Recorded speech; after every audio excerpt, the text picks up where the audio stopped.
All right, we're live back. Hi, everyone. My name is Sunny Ray. This is the Sunny Ray Show. Today, I have Robert Indries with me. Robert, how you doing today? Very well, thank you.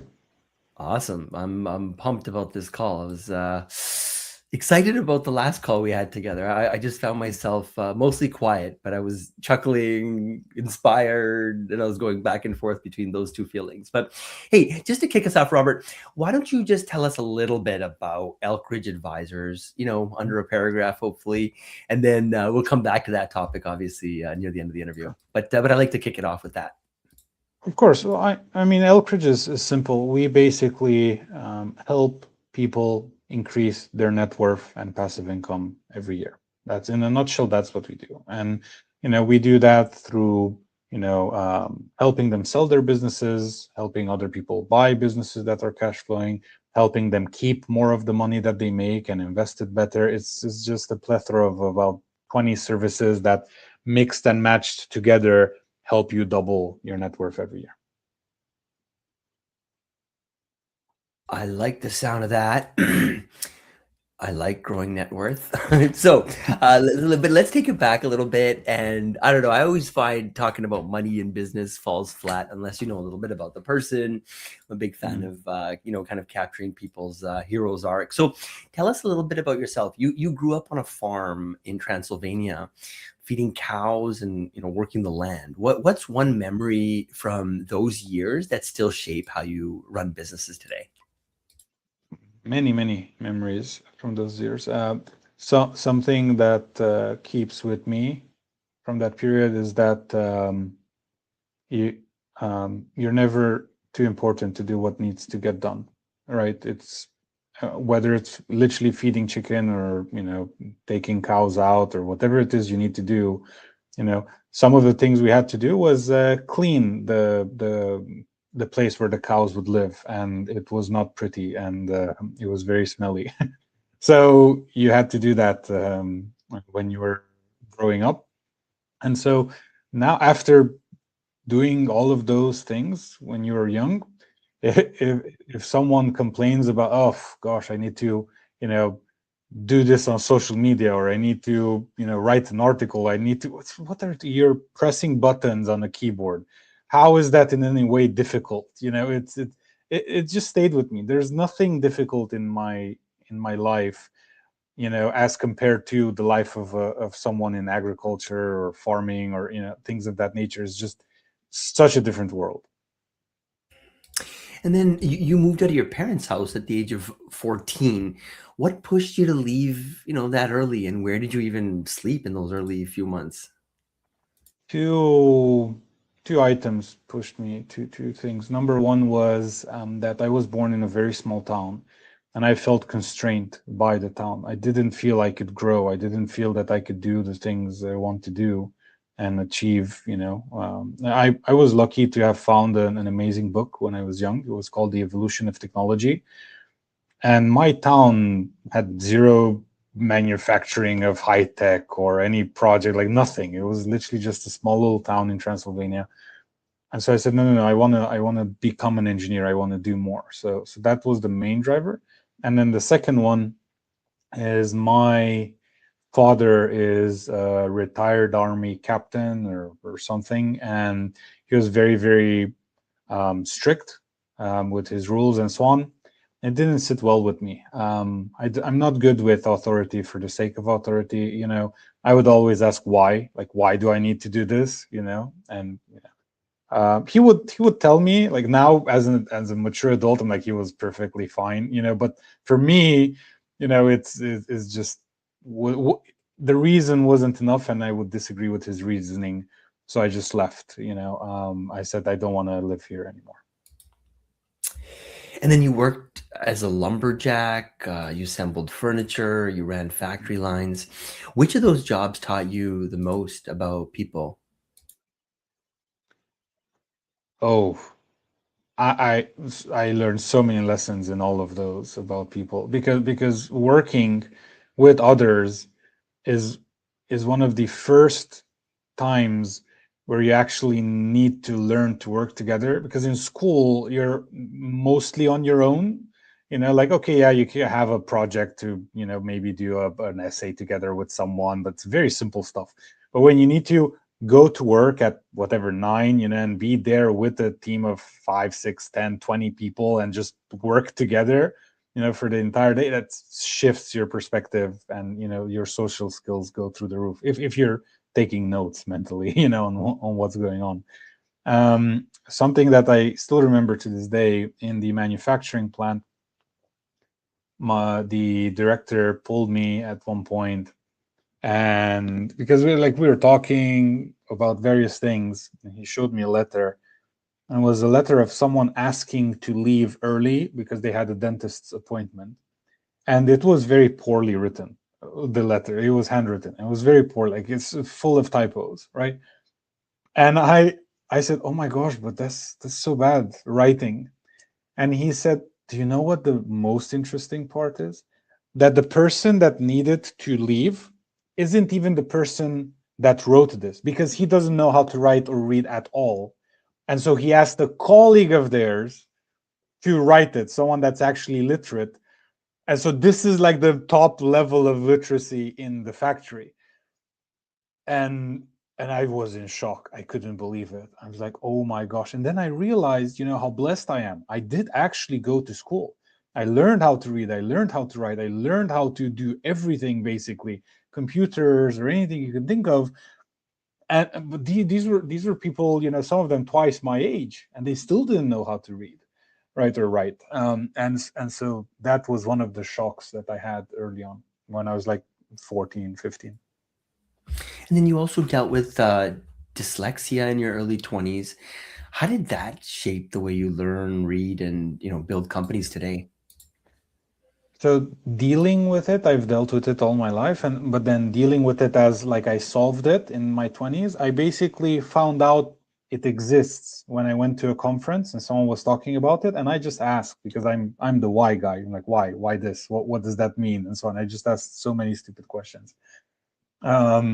And people were amazed that I don't know what dyslexia is. But then when I actually learned it, then I realized I have it, and then I dug deeper into it, and I said, okay, well, is this solvable? Is this like a thing that you can pass? And then I realized it is. So what dyslexia is basically, um, it, I mean, I'm oversimplifying it, and I don't want to be disrespectful to anyone that has it, but it's a difficulty of seeing or learning, or things of that nature. It's not like you can't. It's more difficult. So what I realized is that I can outlearn it. So what I started doing, I just picked up every single book and I started reading. And I was so slow at the beginning. And I just read over 100 books. And I made it a goal to write more than 1,000 words in articles and so on and so forth. Sorry, a million, more than 1,000,000 words, right? And so that took me a few years of writing and writing and writing and checking and editing and so on. Now you give me an entire book, like the last book when we launched Elkridge Path, the editor gave me the book. I had over 2,000 edits on the book of things that he has missed, him as the editor, right? And so I'm very good at it now. Imagine, after 1,000,000 words written and after over 100 books read, I literally fought a dyslexia. I'm like, okay, I don't want to have this anymore. I'm going to outlearn it as best as I can. That's so inspirational. And then you went on to study civil engineering, then got a master's in IT project management. I guess, what was the moment like engineering stopped being the goal? Um, well, I would say, in terms of as a passion, never. I still build, what's it called? Either for myself ventures that are primarily engineering focused, like software as a service or things of that nature, or I help others build robots or things of that nature. And in terms of me actually being the engineer, that died off when I realized that most companies don't really care about me and who I am and so on. It doesn't matter how much I work. And I couldn't really find a company that treats me as a person, as the ambitious engineer that I wanted to be. And in many cases, it was because of the constraints that they had themselves as a company. They didn't have cool enough projects, or they didn't have enough bandwidth of new projects or whatever, and so I couldn't really grow and I couldn't really do what the things I wanted to do. Now I see the world is different, and I also see the world differently. So if I would be 20 now, it would very easily I would very easily get a job, at NASA or at Anthropic or something, where you can almost infinitely scale, or at Tesla or whatever. You can literally get a 6 and 7 figure salary. You can do a lot of cool stuff. You can literally invent things that haven't been invented yet, or test things that haven't been tested yet. But when I was, a young guy, 20 something in Transylvania, I didn't see that perspective. And you speak something like 5 languages fluently. So what does picking up a new language teach you that business books can't? I think it teaches you con, I mean, business books teach you so many things. I don't know if you read the right ones. I don't know if there is anything that business books don't teach you by this point. There are so many good ones out there.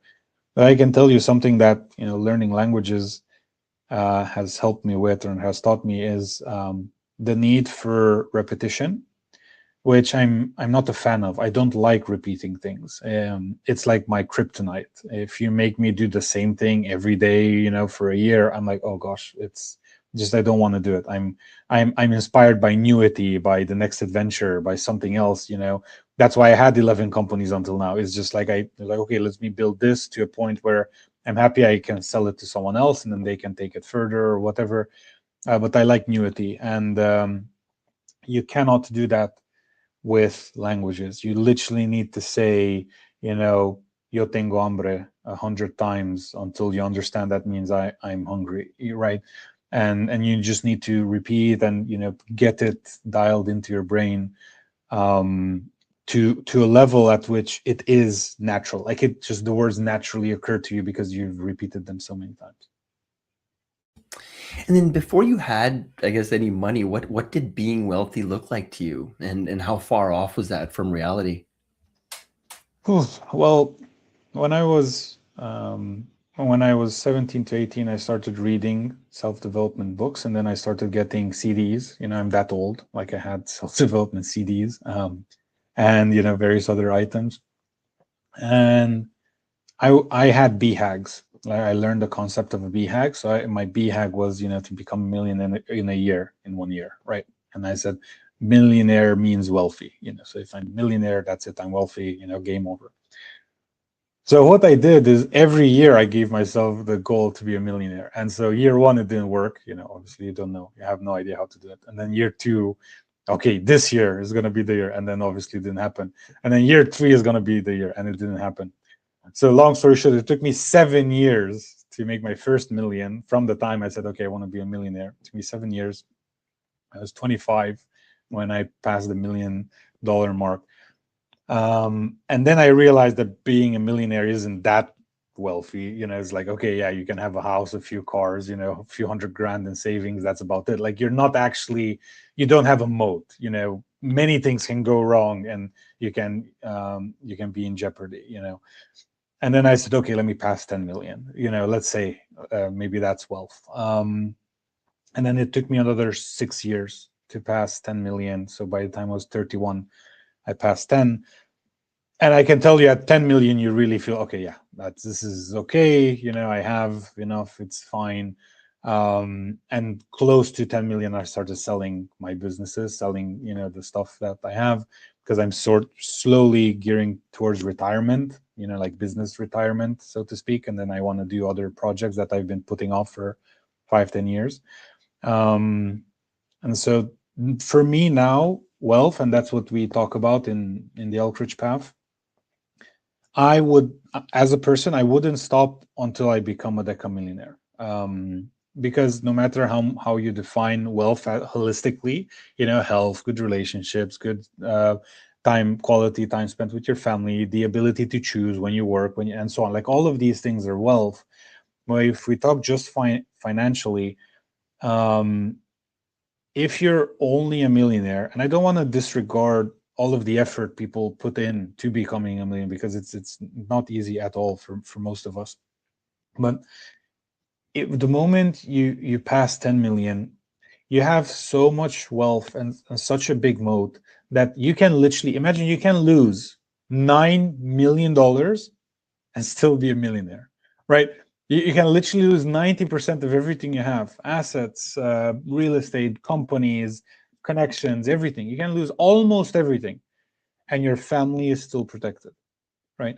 And so for me, that matters. Like, we have a lot of land, we have, entire acres of land, we have, real estate, apartments, houses, we have cars, we have, everything we need. So any one thing happens, and there are multiple countries, so any one thing happens anywhere, we're in a good place. It took forever to do this. Like, it took 12 to 14 hour days, 6 days a week, for the past 15 years or more. Um, but then you eventually get there, right? And if you do the right things, obviously, you can also waste time for 12 hours a day, and never get there. But if you do the right things, the things that we teach in Elkridge Path in the book, then you should be fine. And you've said that operations are the glue holding a business together. So when did that click for you, and what was the mess that taught you? Um, Engineering taught me, because I realized that most people, when they don't know how something works, they call it a gray area, right? It's like, oh, it's not this, it's not that, it's a gray area. It's like, there is no gray. Everything is either true or false. Any one thing is either so you either hit your target or you did not, right? Or this system either works or it does not. There is no gray area. If there's a gray area, that's a niche case. Basically, you're talking about niche cases. Okay, for that niche case, this system failed, so the system can be improved. And so let's improve the system. I see everything as circuit boards. Everything is ones and zeros in my life. If something fails, something doesn't work, then that means it's a problem with the system, and I just need to improve the system. You co-wrote the Cold Email Manifesto with Alex Berman. What did running X27 show you about how founders really get customers?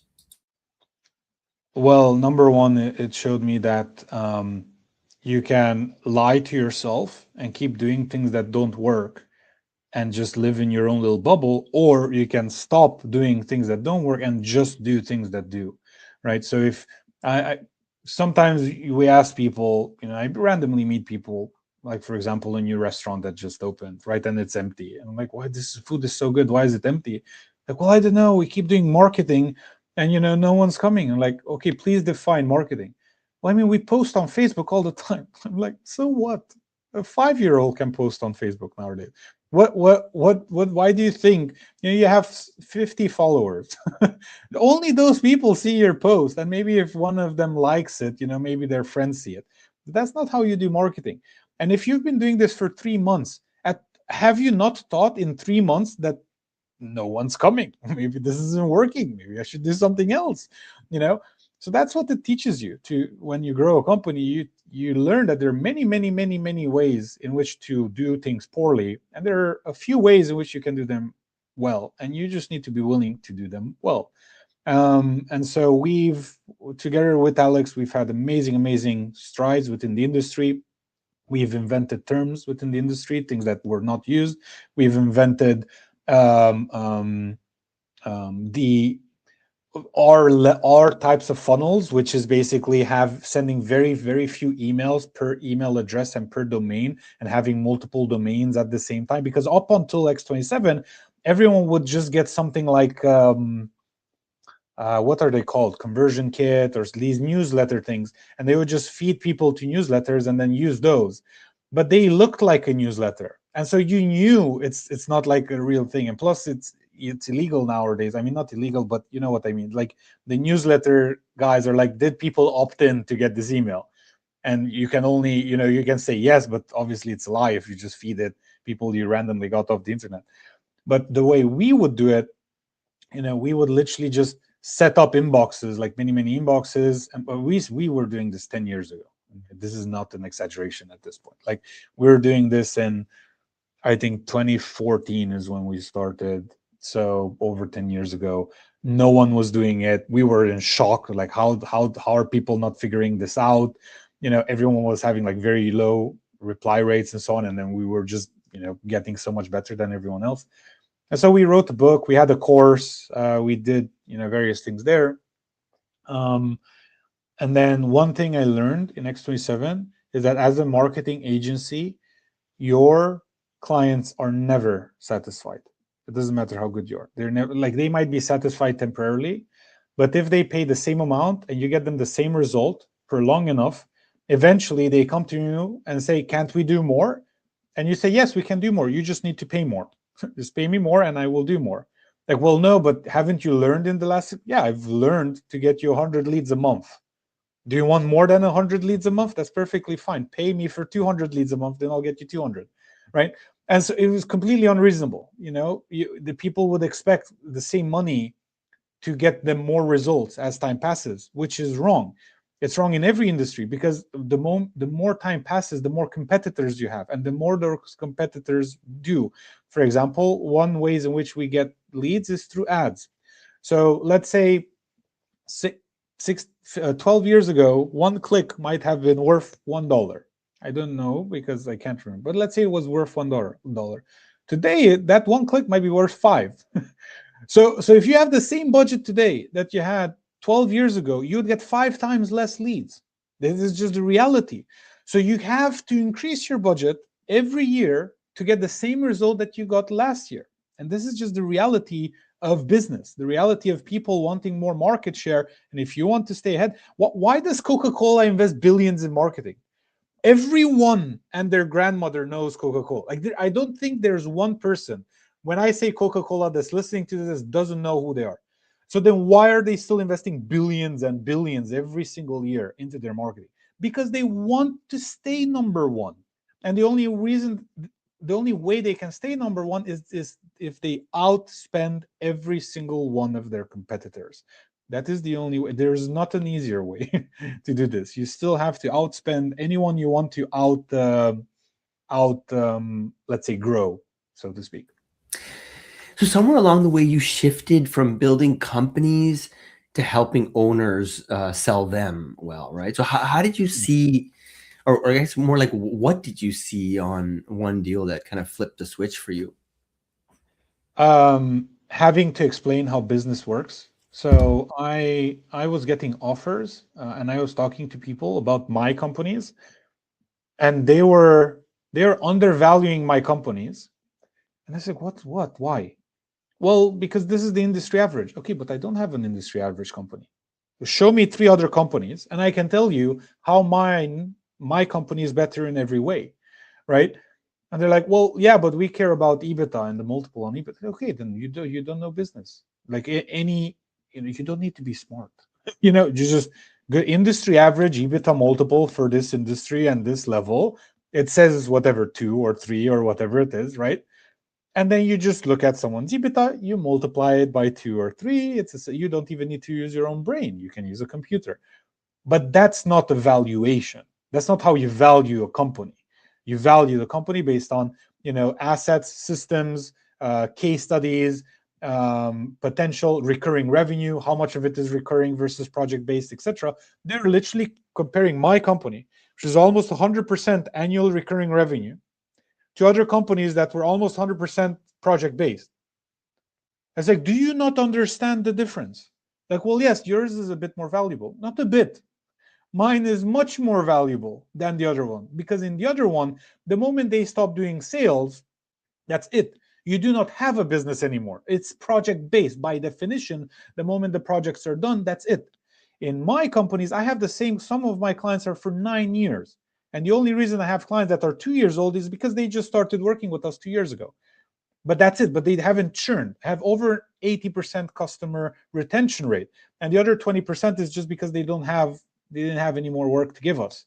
But that's it. Otherwise, almost everyone stayed with us. This is the company that I am selling. And so I was having conversations like this that for me were so obvious and so dumb, at that level, at how can you negotiate millions of dollars worth of transactions and not have any idea what's valuable in a company and how to do due diligence. And so that made the click for me, because then I realized most companies would have this conversation with the buyer and have no way of protecting themselves. Like they would not know how to say, hey, this is the actual value of my company.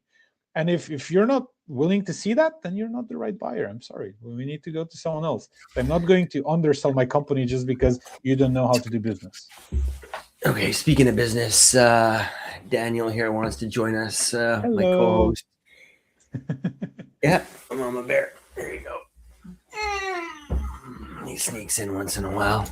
That's so nice. Uh, Such a blessing. so yeah, so you said the real value in sales, in a sale happens before the buyer, everyone shows up. So what's the moment Yes. you learned that the hard way? Well, me personally, I haven't, because I always set my companies up for success from day one. I set up systems. It's always if you want to buy my company, you can buy it in month 2. You're still buying a better company than most companies, in year 20. Because I have more systems, I have more automation. People know what they do. They have a vision, they have a mission, they have everything is set up. You can literally buy an asset that's already working.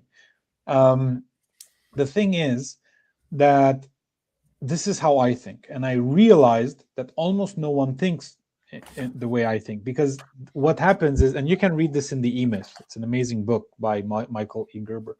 And so in the E-Myth, he says that the vast majority of companies, and I use 90 something percent, I don't want to exaggerate, but maybe 98% of companies, they are started by the technician, right? There's a plumber that's a very good plumber, and they started a plumbing company. Or there's a builder, that builds houses, and they started a building company.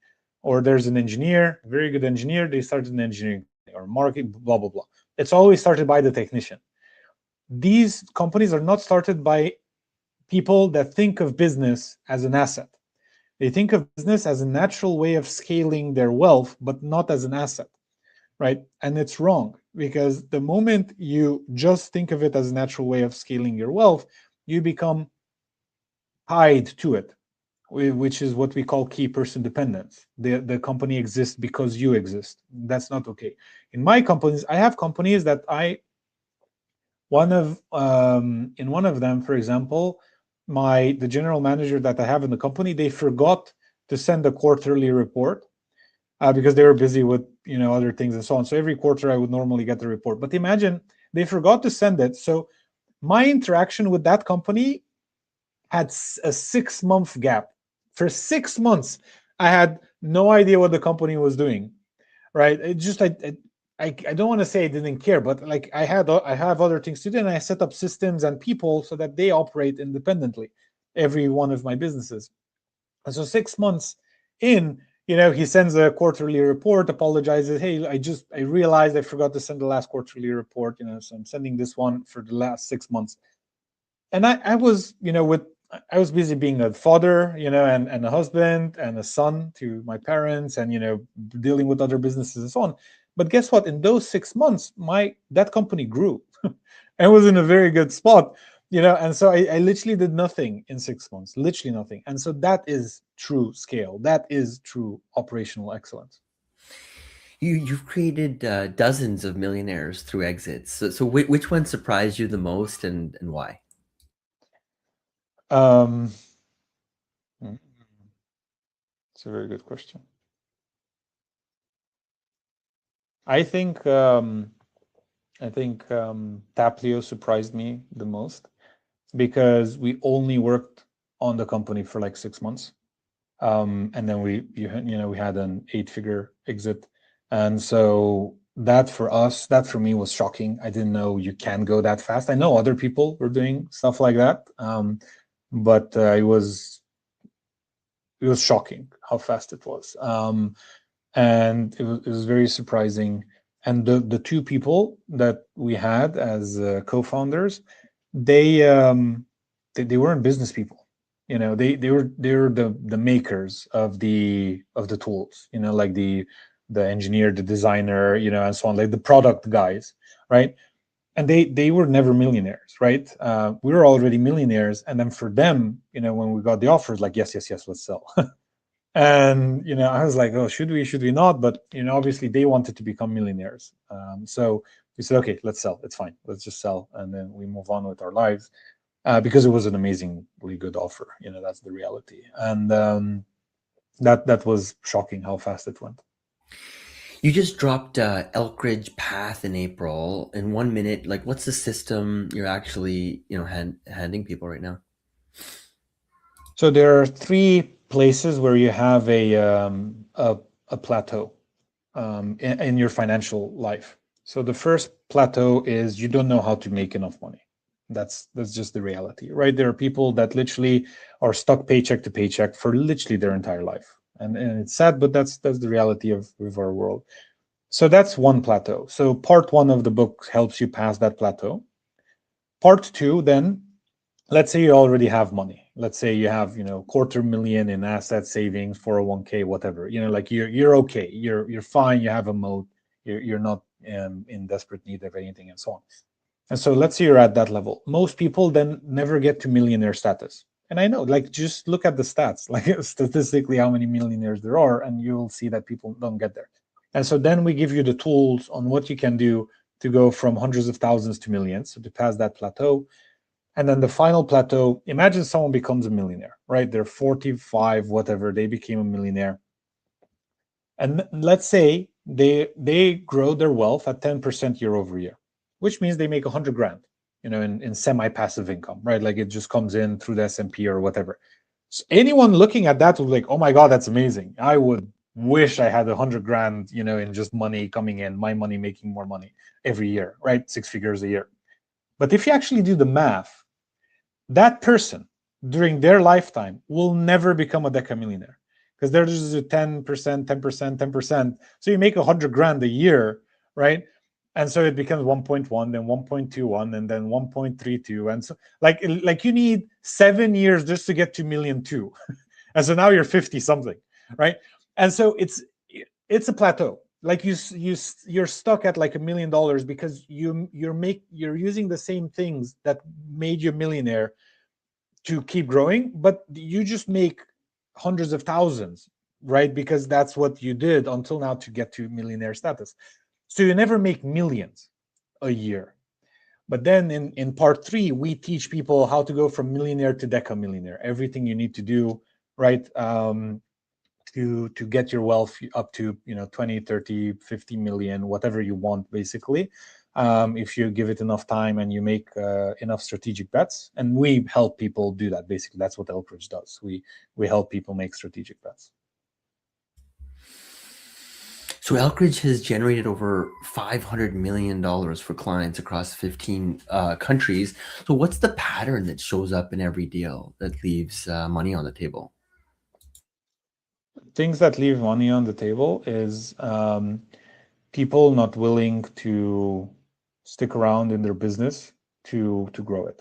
So there are two ways in which you can stick around. One, you stick around before the sale. So let's say you take 1 to 2 years to actually get your business ripe for sale, right? Like you do everything required to get it to a point where it's worth 10 million or whatever, right? Like you literally exit, you never work again. You're a deca millionaire.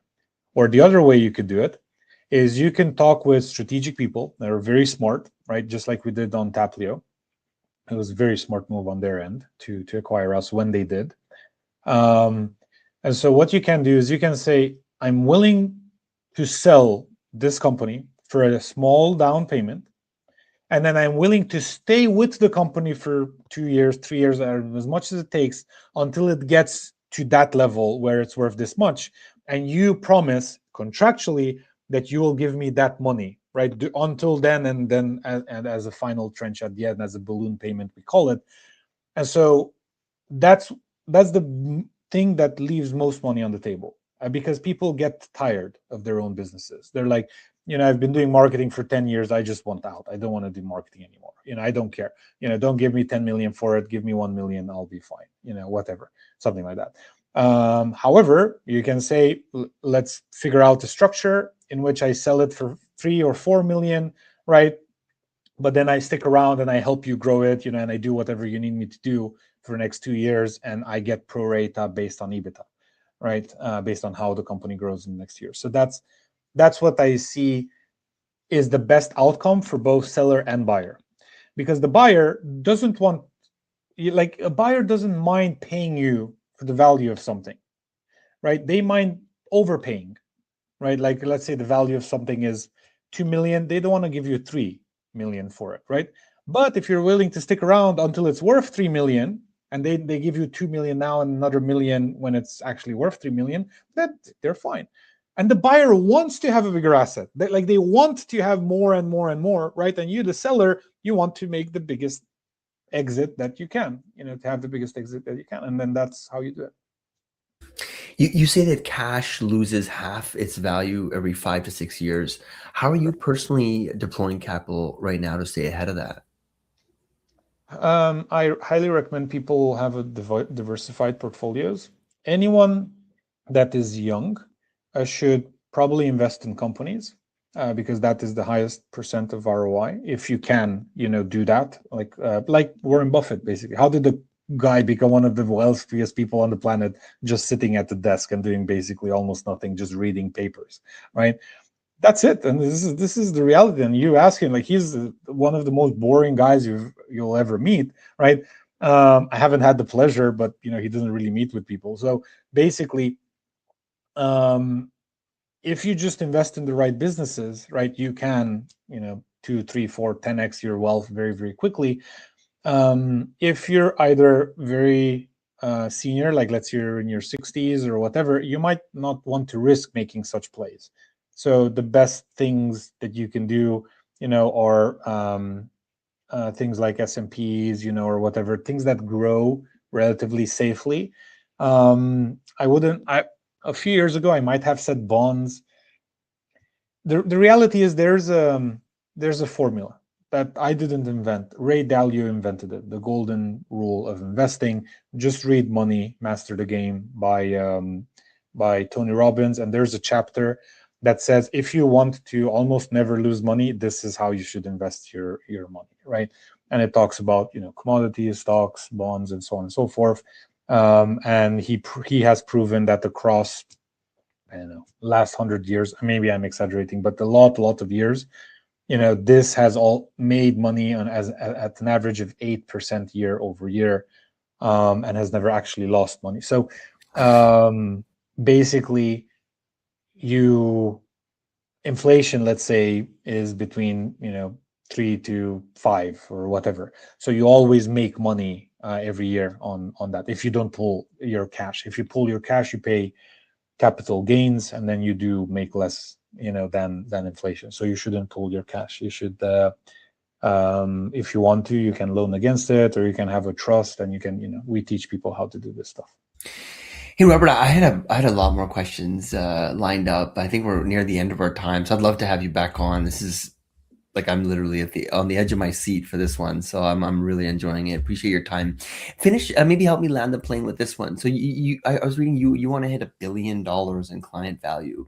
So what's the one bet that you guys are making this year that nobody else your level is making?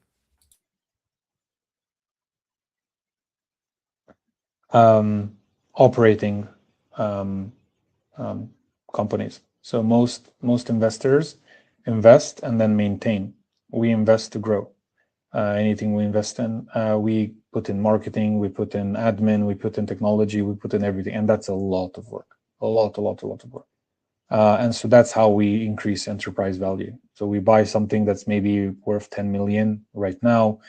We work on it for a couple of years. In 2 years, it's going to be worth 20 or 30 million. So this year, we're looking to buy 200 million worth of companies. And so if we do right by those acquisitions, in 2 years, we can basically double those. And so we then have 400 million, and which gets us very close to the 1 billion in value generated.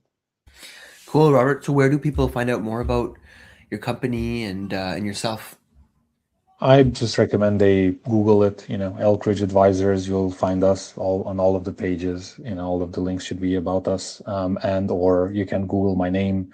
I do have robertindries.com. So if they just write that, they can get there and leave their email, and I can reply. And the same for Elkridge, elkridgeadvisors.com. There's a form there. Just fill out the form. obviously we have emails, but you can find those on the website. So easy. Awesome. Well, Robert, very, very informative. I love that you're thinking at a level that most people don't. And even if they've lived it, they can't articulate really how they got there. And you've written books about it and things like that. So I'm very grateful for you spending this 45 minutes with us. And for, wow, almost 50 people watching. Thank you so much for tuning in. And until next time, yeah, I'm going to bring this one to an end, Robert. Just hang back for 30 seconds.